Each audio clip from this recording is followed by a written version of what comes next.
अब हामी सधैँ होसियार भइएन भने त आउने रहेछ नि त, कोही न कोही त फेरि घुमेर आउने रहेछ नि त भन्ने त थाहा भयो होइन। त्यस कारण त्यो खगेन दाइले पनि भन्नुहुन्छ, म आफै पनि भन्छु, कोही कोही बेला गर्छौँ नि हामी, ओलीलाई धन्यवाद पनि दिनुपर्छ यस्ता कुरामा चाहिँ होइन। यसले कम्तीमा हामीलाई सचेत हुन त सिकायो नि त, सचेत हुनुपर्ने रहेछ भन्ने त सिकायो नि त। नत्र त मुलुक त समृद्धि विकास भन्ने आज कुदेकै गर्ने भन्यो, घरि जेटका कुरा गरेका छन्, घरि के रेलका कुरा गरेका छन्, अल्मलिएकै छ मान्छे त होइन। हामीले धन्यवाद दिउँ, धन्यवाद दिने नै हो यस्ता कुराहरू।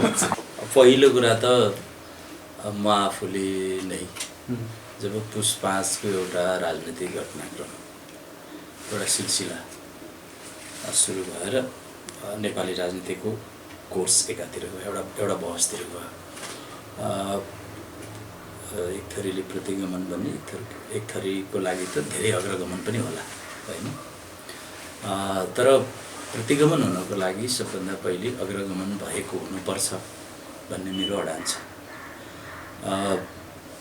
नेपाली राजनीतिमा नेपाली समाजलाई रूपान्तरण गर्ने सन्दर्भमा नेपाली राजनीतिले गरेका विभिन्न आन्दोलनहरूले उठाएका सवालहरू, जनतालाई देखाएका सपनाहरू, ती सपनाहरू कहाँ कहाँनिर सम्बोधन भए, कति हद मात्रै भए भन्ने कुराको लामो त्यो समीक्षा विश्लेषण नगरिकन हामी सिधै प्रतिगमन या अग्रगमनको व्याख्या गर्न सक्छौँ भन्ने लाग्दैन मलाई। यद्यपि 7 सालदेखि यता आएर जे जसरी राजनीतिक परिवर्तनका लागि लडाइँहरू भए, विभिन्न चरणमा भए, ती चरणहरूले देखाएका सपनाहरू पुरा गर्ने सन्दर्भमा अन्तिम लडाइँ हामीले राजनीतिक एउटा लडाइँको रूपमा 10 वर्षे जनयुद्ध र 62-63 को जनआन्दोलनलाई लिन्छौँ। 10 वर्षे जनयुद्ध र 62-63 को जनआन्दोलनले देखाएको सपना, आम मानिसहरूमा देखाएको सपना, जगाएको चेतना ले प्राप्त गरेको अन्तरिम संविधान, त्यो संविधानलाई नेपाली राजनीतिमा निकै ठुलो अग्रगमनको रूपमा लिन सकिन्छ, व्याख्या गर्न सकिन्छ। त्यसले धेरै कुराहरू सम्बोधन गरेको थियो। तर जब पहिलो संविधान सभा विघटन भयो, सबैभन्दा खतरनाक प्रतिगमन नेपाली राजनीतिक पछिल्लो आन्दोलनमा सबैभन्दा ठुलो प्रतिगमन त्यहीँबाट सुरु भएको हो भन्ने मेरो आफ्नो चाहिँ बुझाइ छ।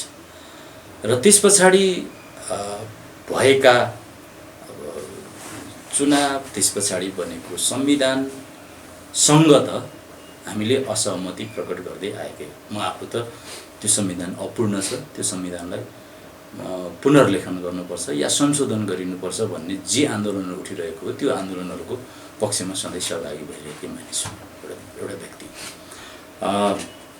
यद्यपि अब त्यो संविधान जारी भइसकेपछि त्यसले व्यक्त गरे अनुसार अब एउटा नयाँ चुनावको कोर्स सुरु भएखेरि त्यसले त्यो चुनावको प्रक्रियामा आइपुग्दा चाहिँ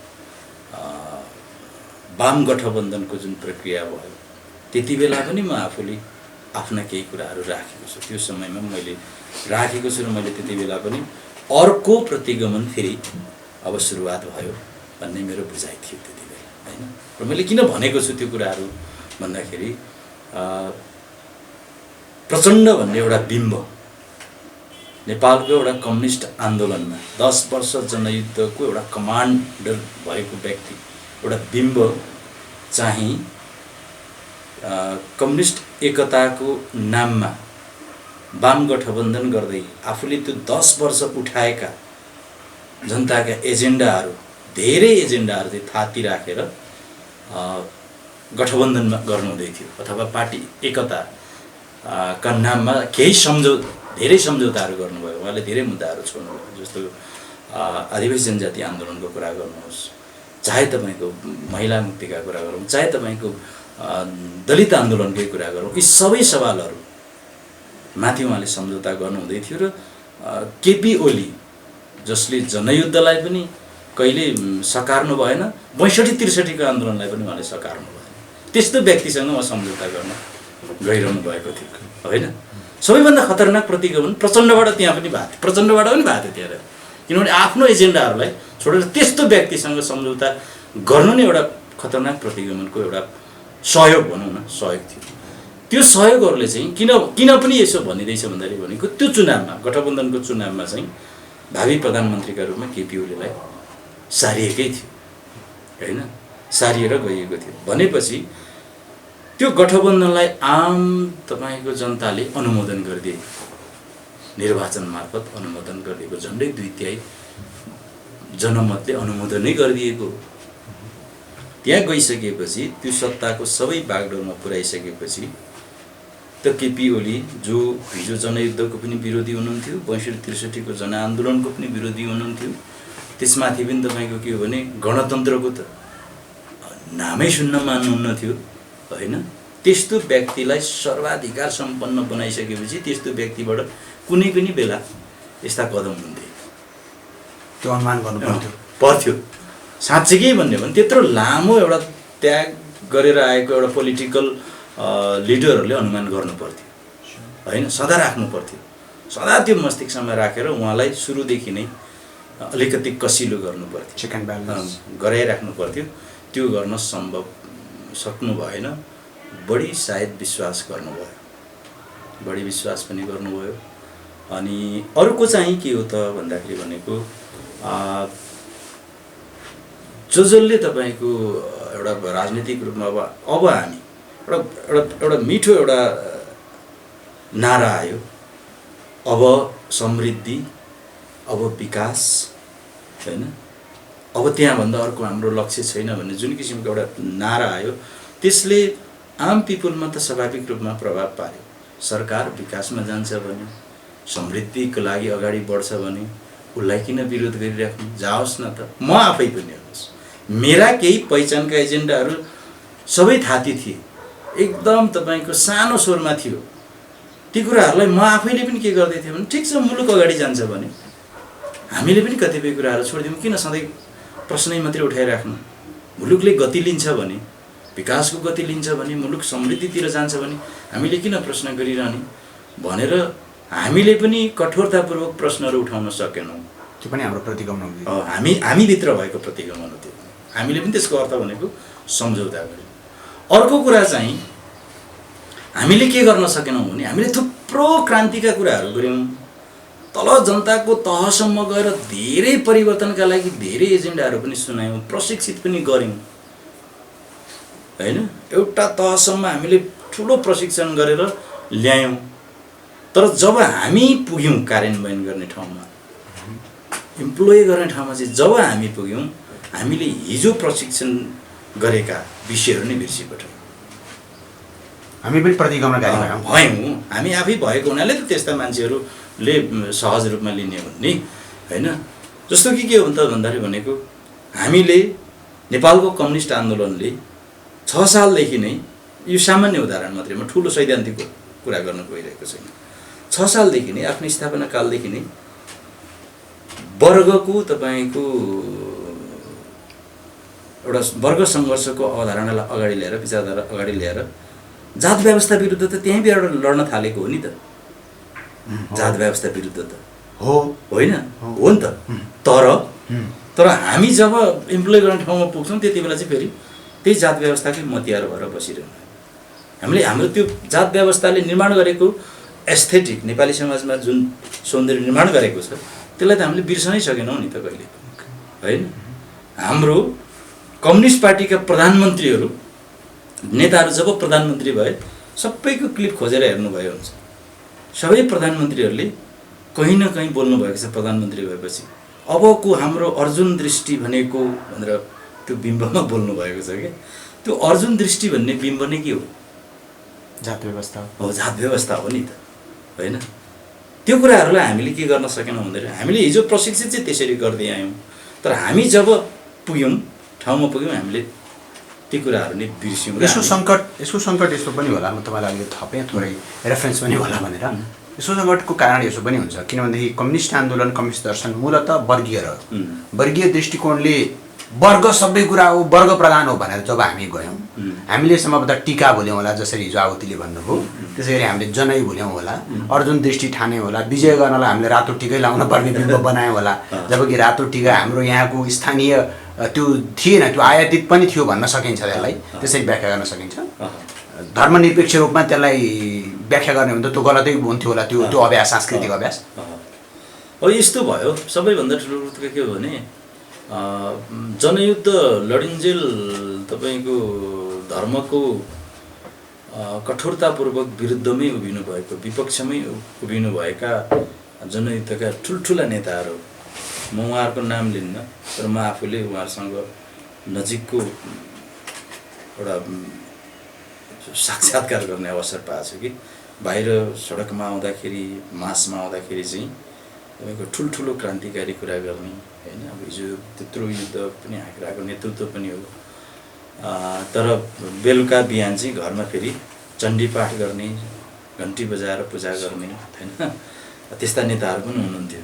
उहाँलाई कहिले भेटेर भनौँला भन्दाखेरि चाहिँ मेरो बेलायत यात्राको बेला उहाँसँग भेट भएको थियो, मैले झपारेको थिएँ साथले होइन।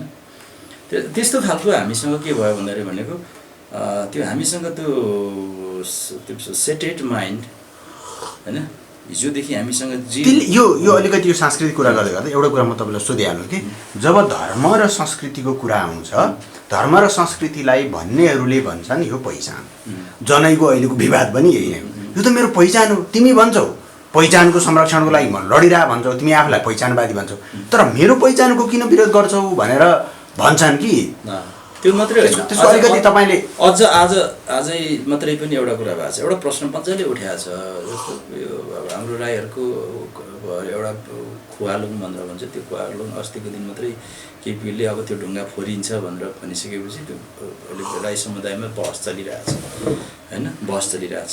त्यो ढुङ्गाको बहस के हो? त्यो खुवालुङ भनेको चाहिँ अब राईहरूले आफ्नो एउटा देउता आस्थाको रूपमा मान्छन् त्यसलाई, त्यही ढुङ्गाले चाहिँ त्यहाँ जेट चलाउनु दिएन भनेर फुटाउनुपर्छ भनेर प्रधानमन्त्रीको अभिव्यक्ति आएपछि अहिले त्यो विवादमा आइरहेछ, एक खालको बहस चलिरहेछ। त्यहाँ एउटा एकजना साथीले प्रश्न त्यस्तै गर्दा गर्दै गर्नुभएको छ,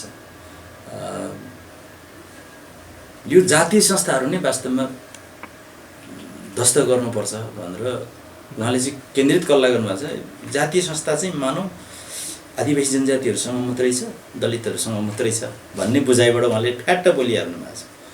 अनि सङ्केतको रूपमा मात्रै उहाँलाई मैले दिएको छु जवाब। ठिक छ, यो जातीय संस्थाहरू वास्तवमा ध्वस्त गरिनुपर्छ, तर जातीय संस्थाहरू कहिलेदेखि कुन उद्देश्यका साथ निर्माण भयो भन्ने पनि समीक्षा गर्नुपर्छ होइन। त नेपालमा सबैभन्दा पहिलो जातीय संस्था को हो त भन्दा आर्य समाज हो नि त होइन। आर्य समाज निर्माण भएको त थुप्रो वर्ष भयो नि त होइन।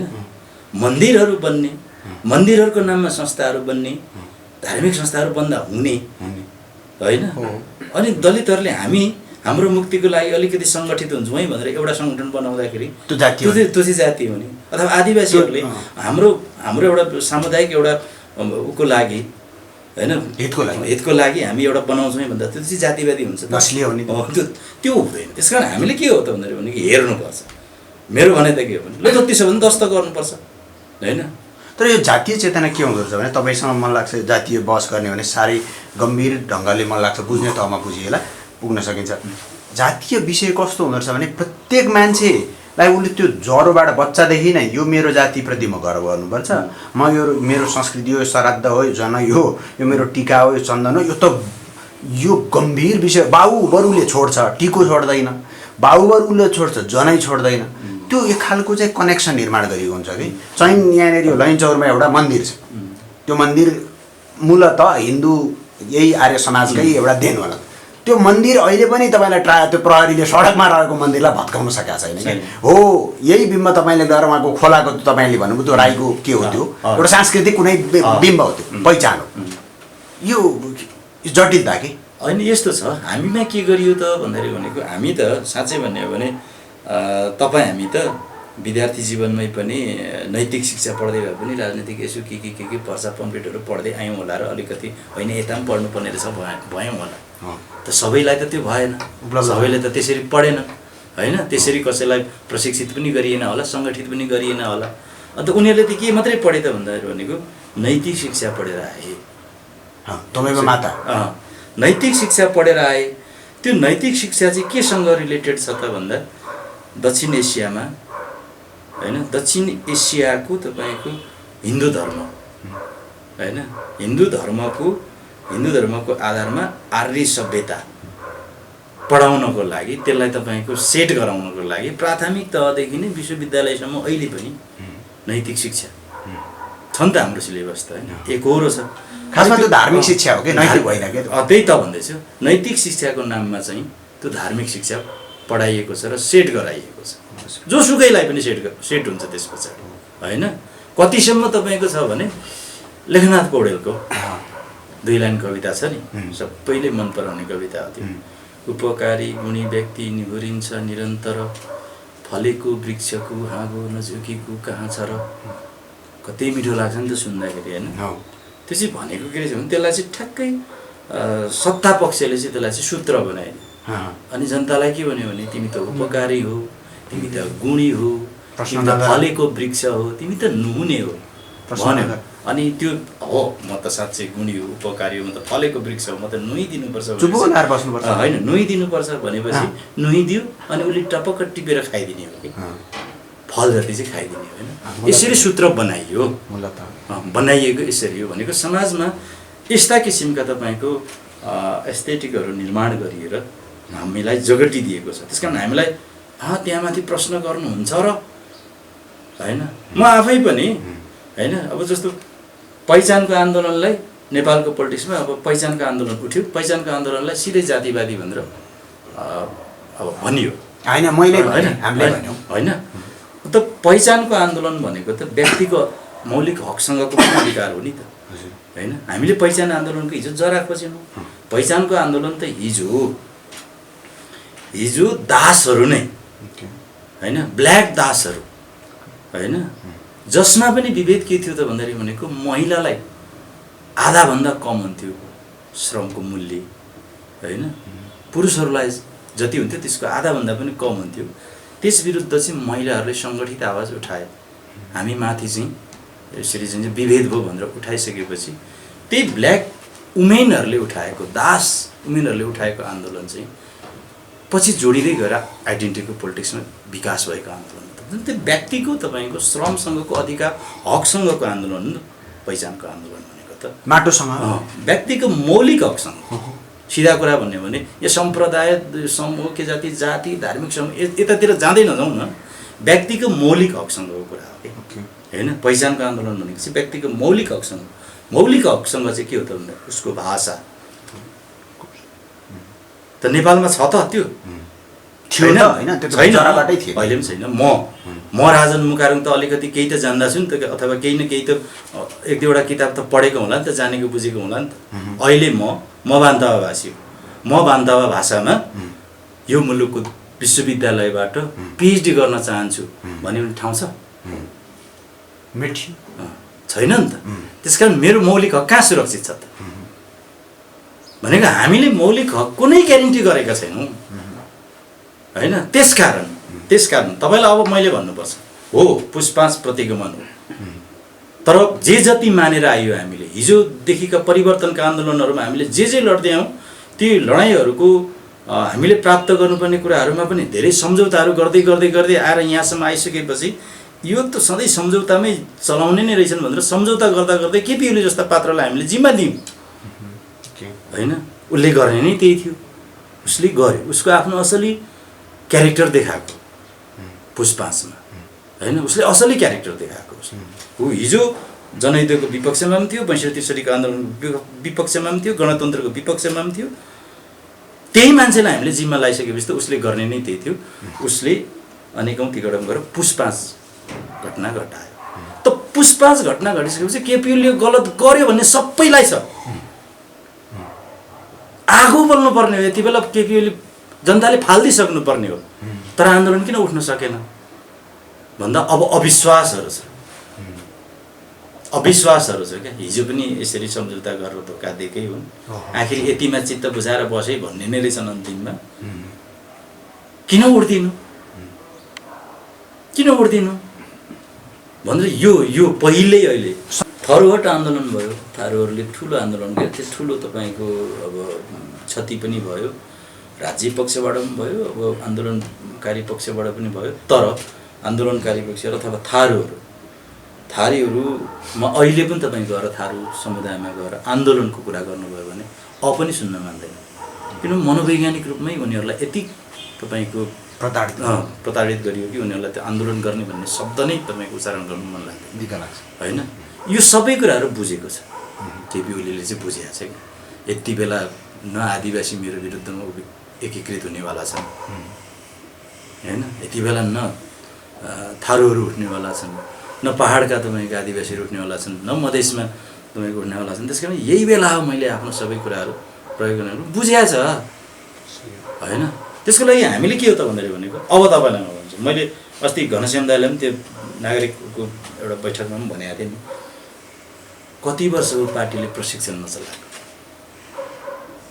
होइन। हामीले पहिले थाहा पाउँदा त महिनामा झन्डै 2-3 चोटि त हामी प्रशिक्षणमा सहभागी हुन्थ्यौँ। म पनि माध्यमिक तहमा पढ्दाखेरि अखिलको कार्यकर्ता थिएँ, त्यति बेला पनि हामी महिनामा 2-3 चोटि तपाईँको प्रशिक्षणको कार्यक्रममा हुन्थ्यौँ, सहभागी हुनुपर्थ्यो हामीले होइन। 5-7 वर्ष यतावत कहीँ पनि प्रशिक्षण भएको छैन। पार्टीको सङ्गठन विस्तार कसले गरिरहेछ? गाउँको ठेकदारले गरिरहेछ। जोसँग तपाईँको स्काइभेटर छ होइन, जोसँग डोजर छ, जो डोजरको मालिक छ, जो ठेकदार छ, उसले मालिकले सङ्गठन विस्तार गरिरहेछ, उसले विस्तार गरिदिरहेछ। उसको आशामा मात्रै मान्छे तपाईँको पछि छ। ऊ त्यो मालिक जता जता लाग्छ त्यतै लागिरहेछ। मालिकको विचार जस्तो छ उसको पनि त्यतै विचार छ। त्यसले गर्दाखेरि प्रशिक्षण त भएको छैन। सैद्धान्तिक प्रशिक्षण कोही त पार्टीहरूले चलाएको। काङ्ग्रेस त हिजो पनि चलाउँदैन थियो, गुलामी कम्युनिस्टहरूले पनि छोड्यो यो देशमा, मार्क्सवादीहरूले पनि छोड्यो क्या यो देशमा, जसले प्रशिक्षणले तपाईँको सैद्धान्तिकरण गरेर मान्छेलाई सङ्गठित गर्थे आफ्नो पार्टी। गम्भीर विषयहरू उनीहरूले पनि छोडे क्या। यसको फाइदा चाहिँ केपी ओलीलाई भयो। केपी ओली प्रवृत्तिलाई चाहिँ यसले फाइदा गर्यो। त्यस कारण मैले यो 2-4 वर्ष अगाडिदेखि भनिरहेको छु, हामीले इमोसनल मास एउटा कुरा हो र सैद्धान्तिक मास अर्को कुरा हो। एक्ज्याक्टली। इमोसनल आन्दोलन कुनै पनि बेला उठ्छ र कुनै बेला सेलाउँछ, तर सैद्धान्तिक आन्दोलन कहिले पनि होइन, कहिले सेलाउँदैन। आज 1 जना होला, भोलि 2 जना होला, पर्सि 3 जना होला, फेरि निकोर्सि 2 जना मात्रै होला, तर त्यो सैद्धान्तिक आन्दोलन चलिरहन्छ कि। तर इमोसनल आन्दोलनमा हामी बढी विश्वास गर्ने हुँदाखेरि हाम्रो सैद्धान्तिक हिजोसम्म हामीले ज्ञान गरेको सैद्धान्तिक, हिजो हामीले त्यही सैद्धान्तिक गरेको प्रशिक्षणहरू समेत निकममा साबित भइरहेछन् कि। यति हो भएको भनेको। नत्र यो देशको सबै दलितहरू कहाँ गएर सोध्नुहोस्, त दलित मुक्तिको लागि तिम्रो लागि नेतृत्व गर्ने को भनेर भने आम दलितले भन्नेवाला छ कम्युनिस्टहरू हो भनेर हो नै। तर त्यही दलितहरूसँग अहिले कम्युनिस्ट किन टाढा भएको, अथवा त्यही कम्युनिस्टहरूसँग दलितहरूले किन शङ्का गर्नुपर्ने भएको त गम्भीर होइन। आदिवासी जनजातिहरू जो सीमान्तकृत अवस्था छ, भाषाका रूपमा, सांस्कृतिक रूपमा, हरेक कुराहरूमा, आर्थिक सामाजिक रूपमा तपाईँको सीमान्तमा छन्, उनीहरूलाई प्रशिक्षित गरेर होइन यो मुलुक तिमीहरूको पनि हो, तिमीहरूले पनि पाउँछौ भनेर प्रशिक्षित गर्ने त कम्युनिस्टहरू नै हो नि त हिजो। तर आज त्यही कम्युनिस्टहरूलाई किन शङ्का गर्नुपर्ने आदिवासीहरूले, त्यो सीमान्तकृत समुदायले भन्दा प्रशिक्षण पुगेन। हामी त्यहाँनिर साँच्चीकै हिजो हाम्रो सैद्धान्तिक ठाउँबाट हामी चुकेर अलिकति बहक्यौँ, हाम्रो नेतृत्व बहक्यो, हाम्रो बुद्धिजीवीहरूले प्रशिक्षित गरेनन्। हाम्रो हरेक पार्टीको हेर्छु अहिले पछिल्लो समय त सबै पार्टीहरूमा स्कुल विभागै सक्रिय छैन होइन। नेपाली समाज अनुसारको, नेपाली समाजको बनोट अनुसारको, संरचना अनुसारको एस्थेटिक निर्माण गर्ने गरी बुद्धिजीवीहरूले कुनै पनि पार्टीमा कामै गरेका छैन, बहसै गरेका छैन।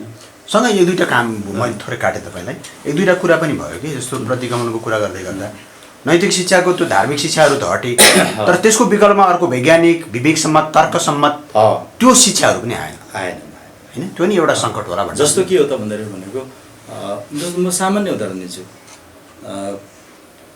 किराँती समुदायमा कम्युन परम्परा सधैँ छ, 2-3वटा छ होइन। एउटा परम्परागत रूपमै भाइ बाँध्ने परम्परा छ, साङचेपको परम्परा छ होइन।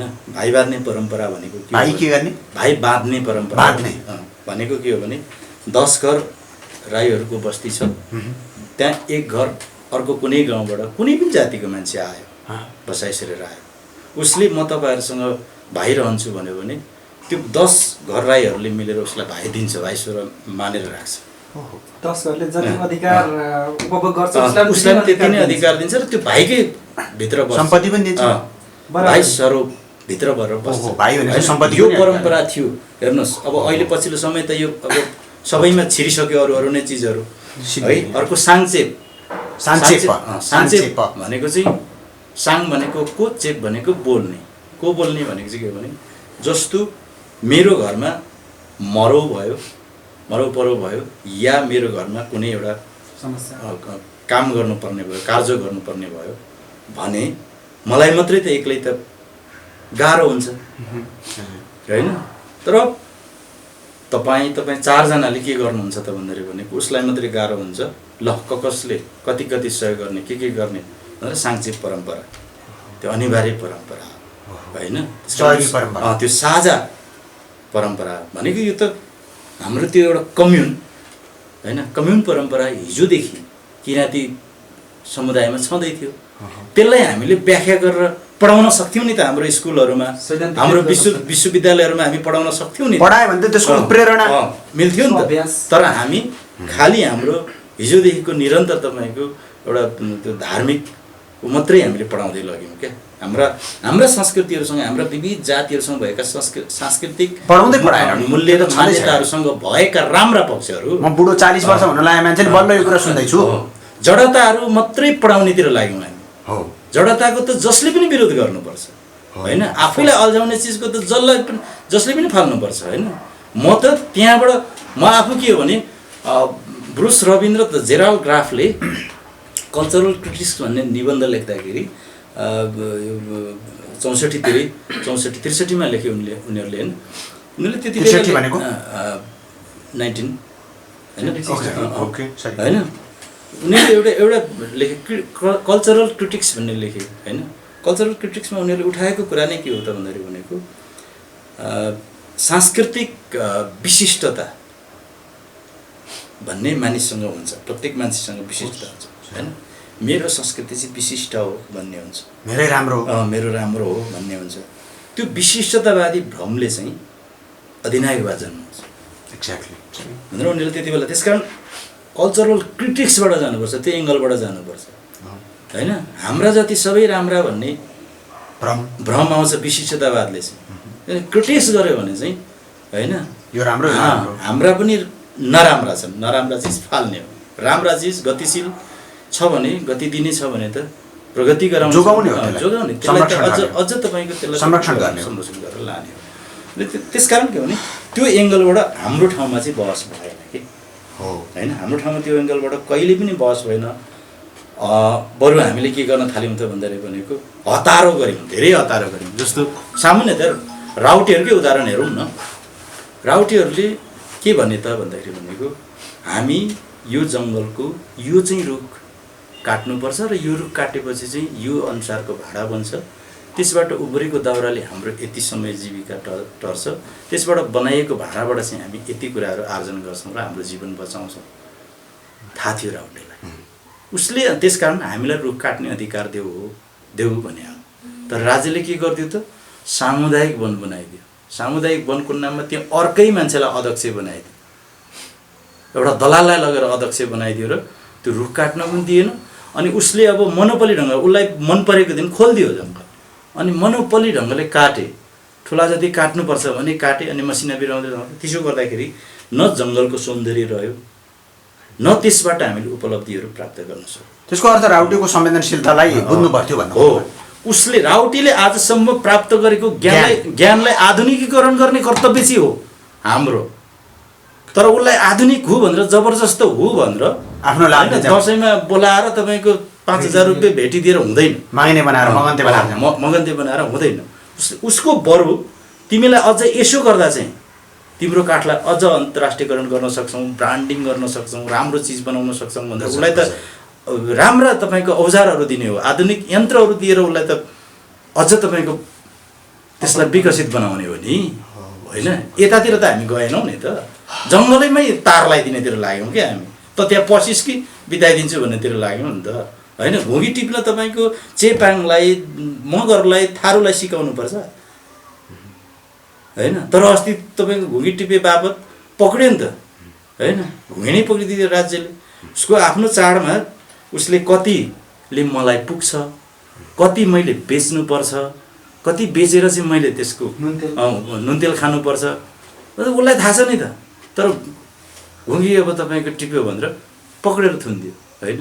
राज्य यस्तो भएको छ। त्यो एउटा चेपाङको छोरालाई त सेनाले लगेर कुटेरै मार्यो होइन।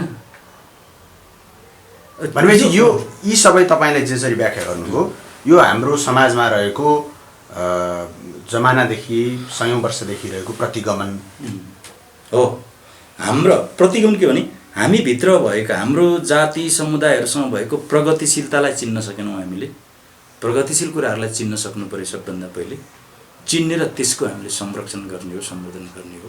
यो कुराले चाहिँ तिमीलाई पनि अगाडि जान दिँदैन, हामीलाई पनि अगाडि जान दिँदैन भनेर प्रष्टसँग भनिदिनै पर्छ, भन्नुपर्छ। त्यति बेला अब यो कुराले चाहिँ अल्झाउँछ है भनेर भन्न सक्नुपर्छ। तर त्यसको नाममा उनीहरूको आस्थामाथि ठेस पुग्ने गरी फेरि काम त गर्नु हुँदैन। त्यसलाई कन्भिन्स पहिले गरेर लानुपर्छ। त्यो लानेतिर चाहिँ हामी बुद्धिजीवी पनि गएनौँ। एकदम आवेगको भरमा छिटो प्रतिक्रिया दिने, छिटो होइन, अनि त्यो एउटा त्यो द्वन्द्वको वातावरण सिर्जना गर्नेतिर बढी हामी केन्द्रित भइरहेका छौँ।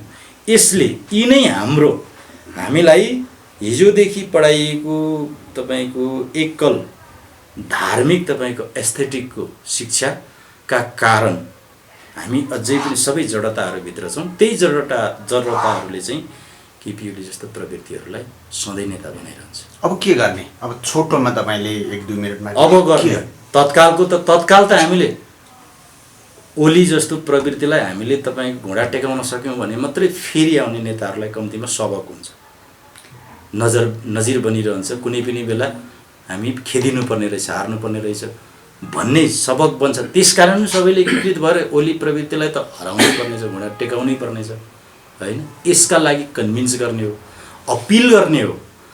हिजो यो कुराहरू हामीले छुट्यायौँ आन्दोलनको क्रममा, हामी यो जाने क्रममा के कुराहरूमा हामीबाट छुट्यो भनेर अपिल पनि गर्नुपर्छ, आत्मसमीक्षा पनि गर्नुपर्छ।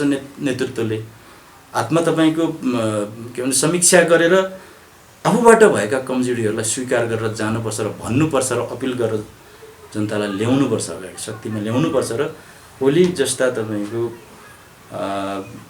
अधिनायकवाद त्यत्रो ठुलो त अधिनायकवादी जस्तो लाग्दैन मैले कहिले पनि ओलीलाई त्यत्रो ठुलो नेता मानिनँ।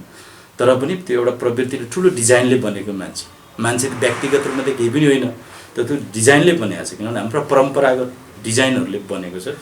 त्यो परम्परागत डिजाइनहरूका विरुद्ध लड्नको लागि त आम एउटा एकता चाहिन्छ, सामूहिकता चाहिन्छ। त्यसका लागि आदिवासी जनजातिहरूसँग गर्नुपर्ने अपिल छ, दलितहरूसँग गर्नुपर्ने अपिल छ, मधेसीहरूसँग गर्नुपर्ने अपिल छ, महिलाहरूसँग गर्नुपर्ने अपिल छ होइन। हिजो हामी यहाँ चुक्यौँ, हामीले यहाँ हिजो यी अप्ठ्याराका कारण हामीले सम्झौता गऱ्यौँ, हाम्रा कतिपय बटम लाइनहरू हामीले छोड्यौँ, तल झऱ्यौँ हामी भनेर भन्नुपर्छ। इमान्दारिता साथ भनेर अपिल गरेर कम्तीमा केपी ओली जस्ता शासकहरूलाई यो सत्ताबाट बाहिर पठाएपछि मात्र अनि अरू नेतालाई पनि के हुन्छ त भनेको भोलि ओलीलाई जस्तै हामीलाई पनि कुनै पनि बेला हुन्छ भन्ने त बनाइराख्नु पऱ्यो नि त।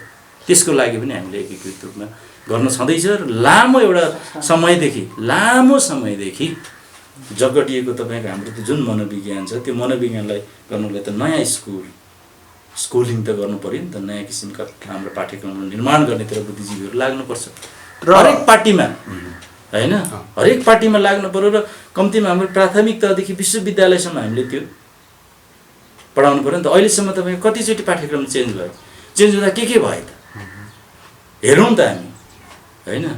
अब यसमा स्रष्टा आन्दोलनले के गर्छ?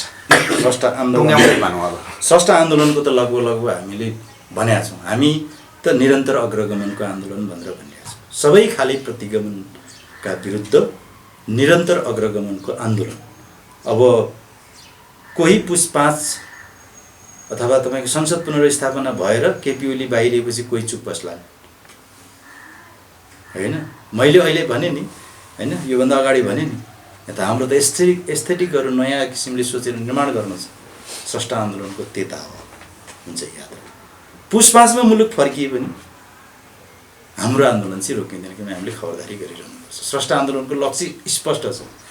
मुलुकको पछिल्लो संविधानको सबैभन्दा ठुलो सुन्दर कुरा के हो त भनेको समाजवाद उन्मुख राष्ट्र हुनेछ भनेर एउटा वाक्य छ। यो सुन्दर कुरा हो। समाजवाद उन्मुख यो मुलुक हुनेछ भने समाजवाद प्राप्त गर्नको लागि निम्नतम शर्तहरू के हुन् भन्ने शर्त हामीले पुरा गर्नुपर्छ, प्रष्टसँग भनेर लानुपर्छ। त्यसमा भ्रम छर्दिनु हुँदैन।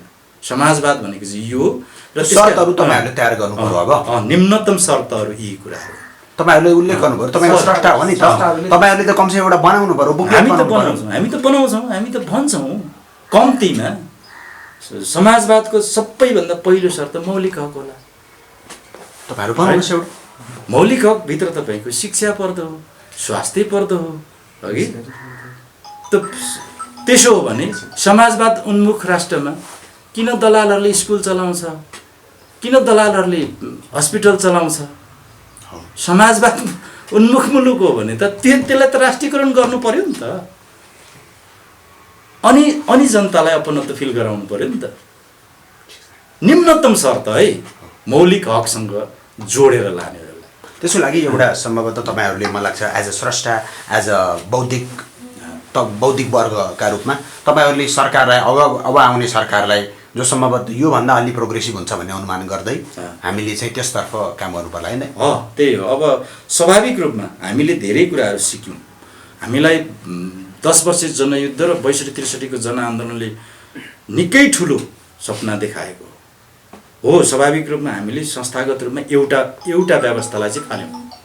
राजतन्त्र भन्ने एउटा संस्थालाई हामीले फाल्यौँ। त्यसैमा मात्रै तर पूर्णता थिएन। थुप्रा साना साना सपनाहरू थिए, थुप्रा तपाईँको जडताहरू थिए। तिनलाई हामीले केलाउनु पर्थ्यो, मिहिन ढङ्गले केलाएर आइसक्नु पर्थ्यो। यति बेला यत्रो वर्ष बितिसक्यो हेर्नुहोस् होइन। तर हामीले कसैले पनि गरेनौँ। अब यसले झकझकायो नि त। अब चाहिँ अब हामी सधैँ होसियार भइएन भने त आउने रहेछ नि त, कोही न कोही त फेरि घुमेर आउने रहेछ नि त भन्ने त थाहा भयो होइन। त्यस कारण त्यो खगेन दाइले पनि भन्नुहुन्छ, म आफै पनि भन्छु, कोही बेला गर्छौँ नि हामी, ओलीलाई धन्यवाद पनि दिनुपर्छ यस्ता कुरामा चाहिँ होइन। यसले कम्तीमा हामीलाई सचेत हुन त सिकायो नि त, सचेत हुनुपर्ने रहेछ भन्ने त सिकायो नि त। नत्र त मुलुक त समृद्धि विकास भन्ने आज कुदेकै गर्ने भन्यो, घरि जेटका कुरा गरेका छन्, घरि के रेलका कुरा गरेका छन्, अल्मलिएकै छ मान्छे त। होइन, हामीले धन्यवाद दिउँ, धन्यवाद दिने नै हो यस्ता कुराहरू।